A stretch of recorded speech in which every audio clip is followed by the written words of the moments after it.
sign me up, but don't harass children. And here is the mayor-elect of New York City, Zohran Mamdani, coming out on the stage.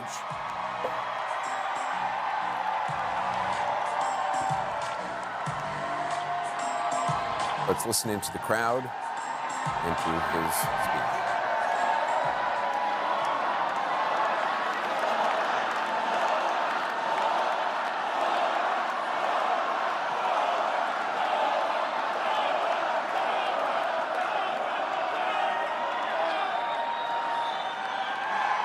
Thank you, my friends.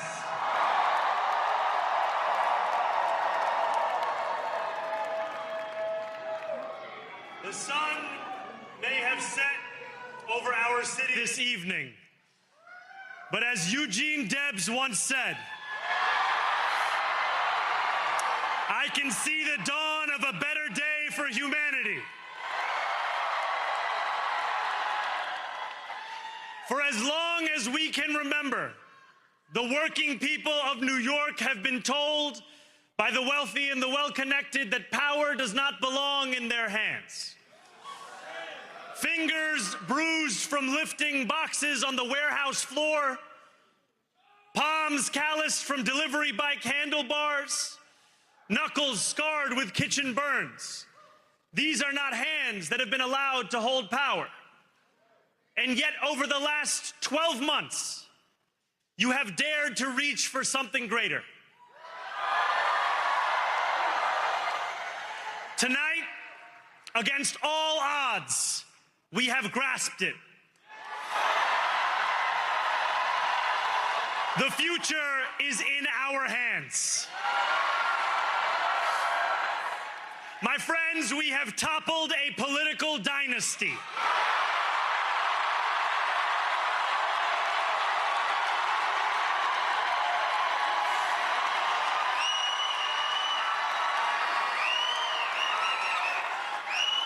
I wish Andrew Cuomo only the best in private life. But let tonight be the final time I utter his name as we turn the page on a politics that abandons the many and answers only to the few.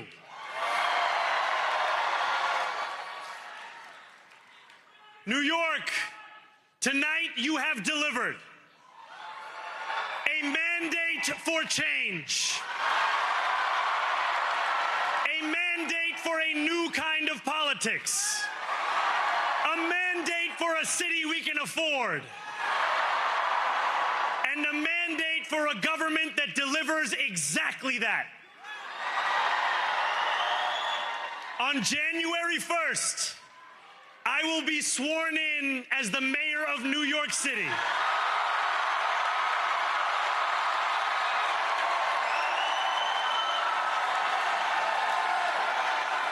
And that is because of you. So before I say anything else, I must say this. Thank you. Thank you to the next generation of New Yorkers who refused to accept that the promise of a better future was a relic of the past. You showed that when politics speaks to you without condescension, we can usher in a new era of leadership. We will fight for you because we are you. Or as we say on Steinway, ana minkum wa ilaykum.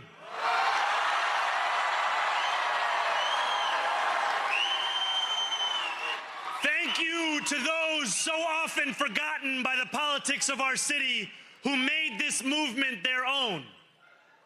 I speak of Yemeni bodega owners and Mexican abuelas, Senegalese taxi drivers and Uzbek nurses, Trinidadian line cooks and Ethiopian aunties. Yes, aunties. To every New Yorker in Kensington and Midwood and Hunts Point, know this. This city is your city, and this democracy is yours too.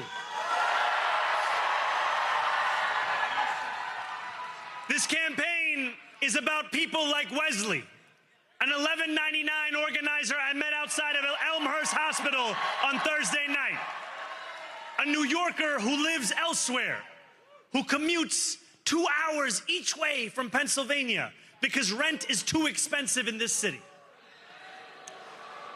It's about people like the woman I met on the BX 33 years ago, who said to me, I used to love New York, but now it's just where I live. And it's about people like Richard, the taxi driver I went on a 15-day hunger strike with outside of City Hall, who still has to drive his cab 7 days a week. My brother, we are in City Hall now.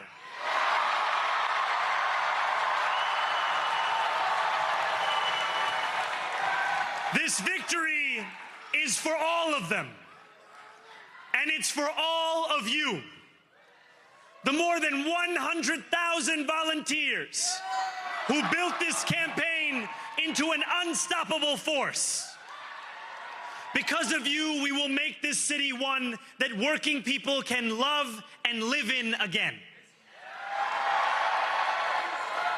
With every door knocked, every petition signature earned, and every hard-earned conversation, you eroded the cynicism that has come to define our politics.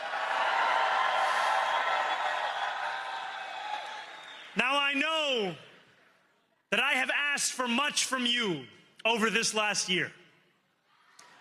Time and again, you have answered my calls, but I have one final request. New York City, breathe this moment in. We have held our breath for longer than we know. We have held it in anticipation of defeat. Held it because the air has been knocked out of our lungs too many times to count. Held it because we cannot afford to exhale. Thanks to all of those who sacrificed so much, we are breathing in the air of a city that has been reborn.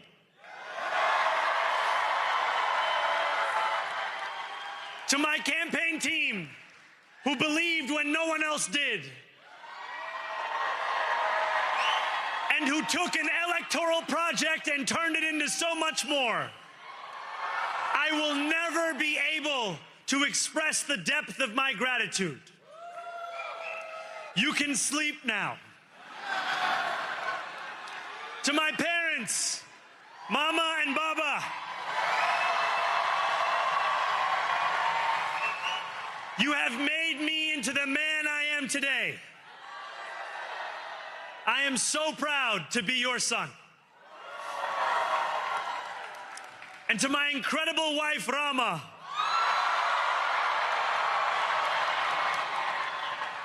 Hayati, there is no one I would rather have by my side in this moment and in every moment. To every New Yorker, whether you voted for me, for one of my opponents, or felt too disappointed by politics to vote at all, thank you for the opportunity to prove myself worthy of your trust. I will wake each morning with a singular purpose: to make this city better for you than it was the day before. There are many who thought this day would never come, who feared that we would be condemned only to a future of less, with every election consigning us simply to more of the same. And there are others who see politics today as too cruel for the flame of hope to still burn. New York, we have answered those fears. Tonight we have spoken in a clear voice. Hope is alive. Hope is a decision that tens of thousands of New Yorkers made day after day, volunteer shift after volunteer shift, despite attack ad after attack ad.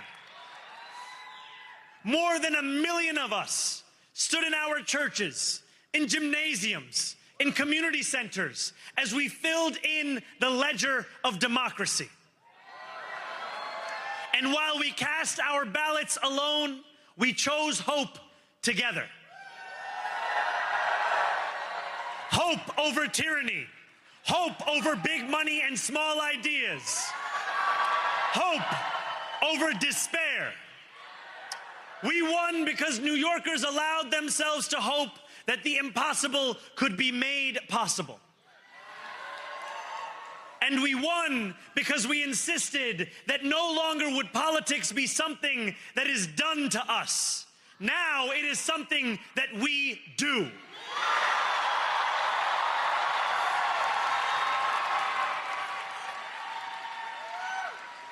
Standing before you, I think of the words of Jawaharlal Nehru.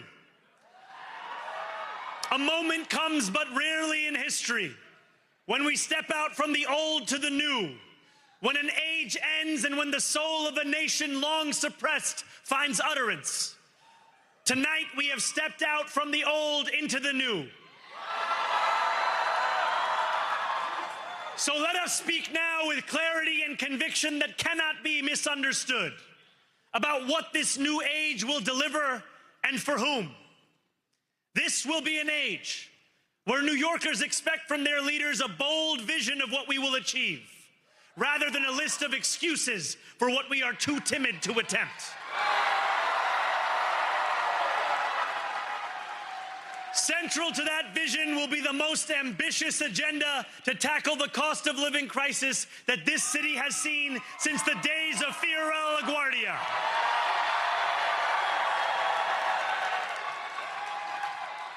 An agenda that will freeze the rents for more than 2 million rent-stabilized tenants. Make buses fast and free. And deliver universal child care across our city. Years from now, may our only regret be that this day took so long to come. This new age will be one of relentless improvement. We will hire thousands more teachers. We will cut waste from a bloated bureaucracy. We will work tirelessly to make lights shine again in the hallways of NYCHA developments where they have long flickered. Safety and justice will go hand in hand as we work with police officers to reduce crime and create a department of community safety that tackles the mental health crisis and homelessness crises head on. Excellence will become the expectation across government, not the exception. In this new age we make for ourselves, we will refuse to allow those who traffic in division and hate to pit us against one another. In this moment of political darkness, New York will be the light. Here, we believe in standing up for those we love.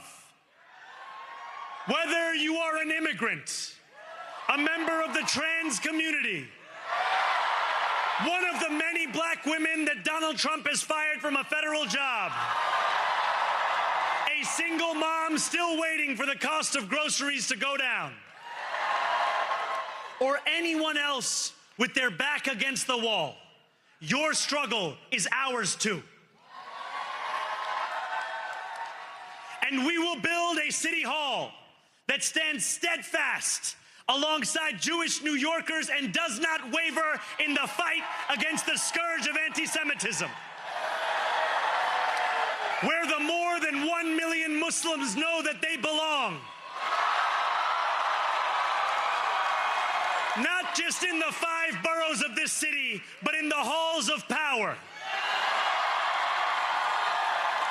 No more will New York be a city where you can traffic in Islamophobia and win an election.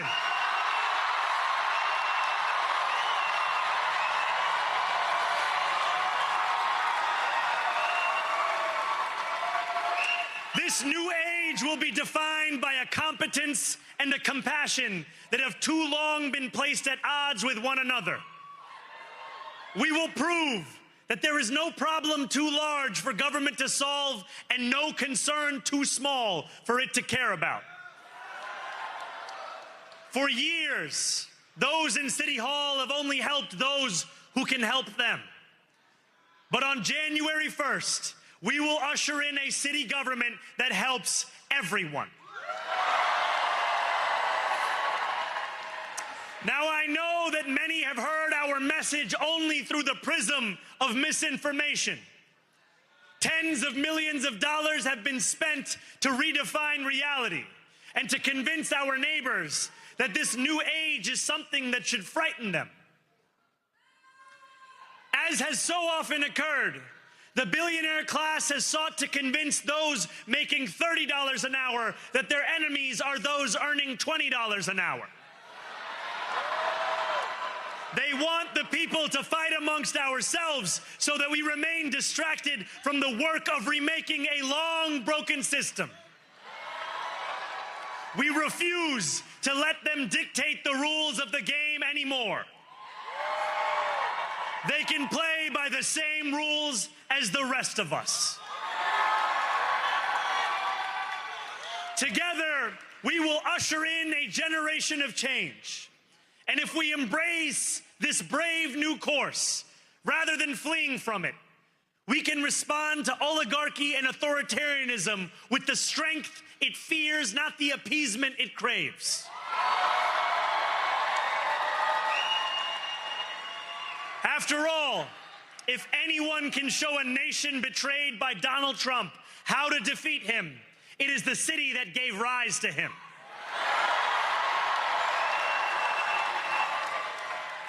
And if there is any way to terrify a despot, it is by dismantling the very conditions that allowed him to accumulate power.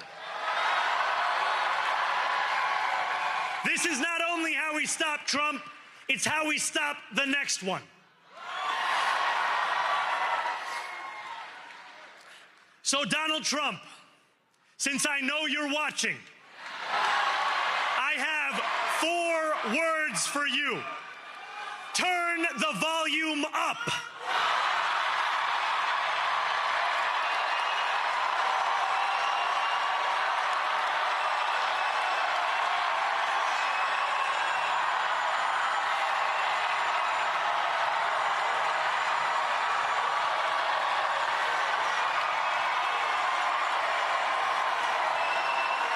We will hold bad landlords to account because the Donald Trumps of our city have grown far too comfortable taking advantage of their tenants.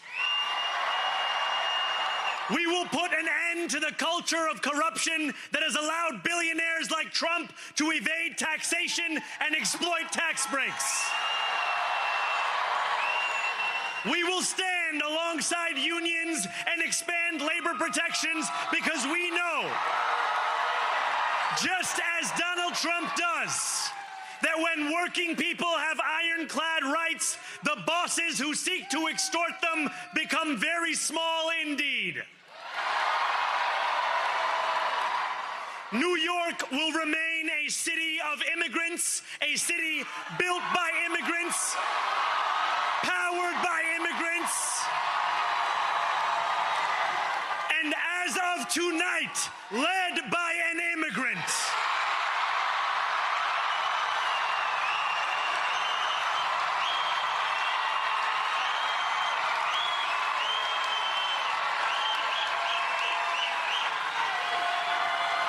So hear me, President Trump, when I say this. To get to any of us, you will have to get through all of us.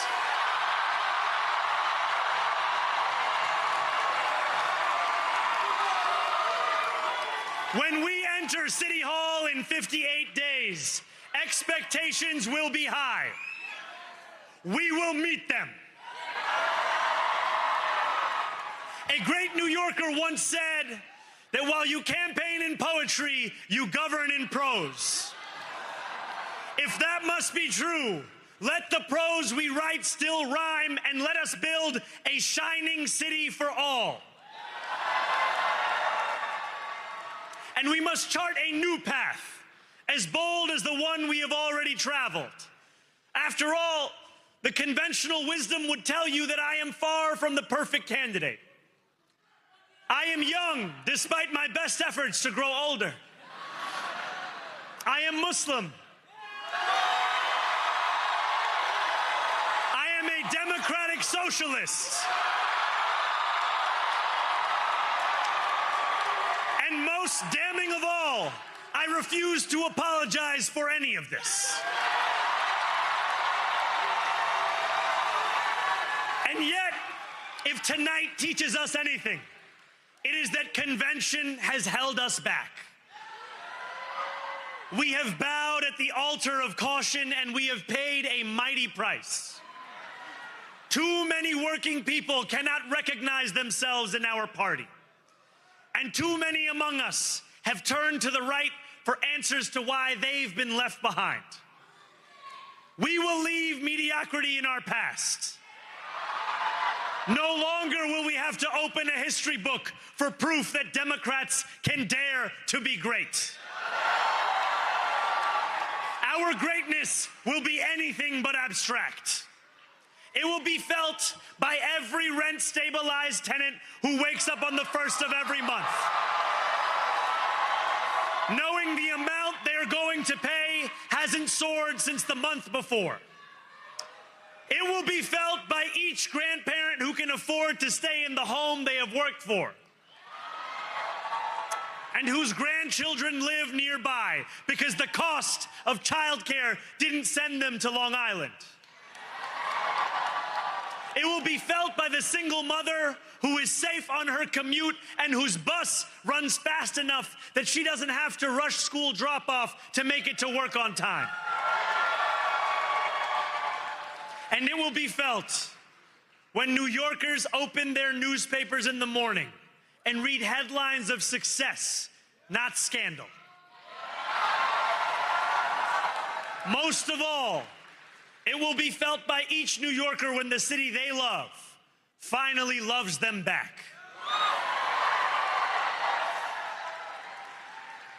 Together, New York, we're going to freeze the...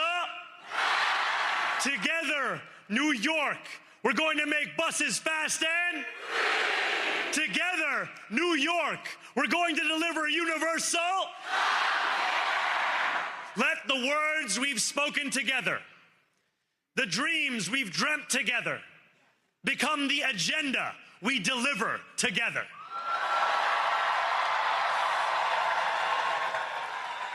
New York, this power, it's yours. This city belongs to you. Thank you.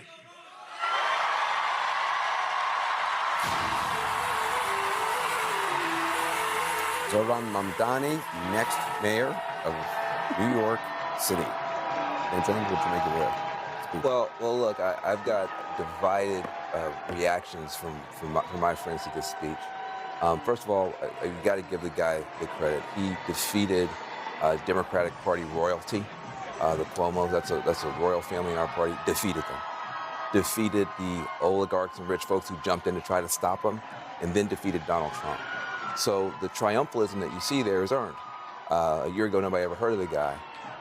And the younger people who I'm hearing from feel a great deal of relief and pride, and they're fired up, and they feel they've been silenced for too long. So that speech appealed to some. But I think he missed an opportunity. I think the Mamdani that we saw on the campaign trail, who was a lot more calm, who was a lot warmer, who was a lot more embracing, was not present in that speech. And I think that Mamdani is the one you need to hear from tonight. There are a lot of people trying to figure out, can I get on this train with him or not? Is he going to include me? Is he going to be more of a class warrior, even in office? I think he missed a chance tonight to open up and bring more people into the tent. I think his tone was sharp. I think he was using the microphone in a way that he was almost yelling. And that's not the Mamdani that we've seen on TikTok and the great interviews and stuff like that. So I felt like there's a little bit of a character switch here where the warm, open, embracing guy,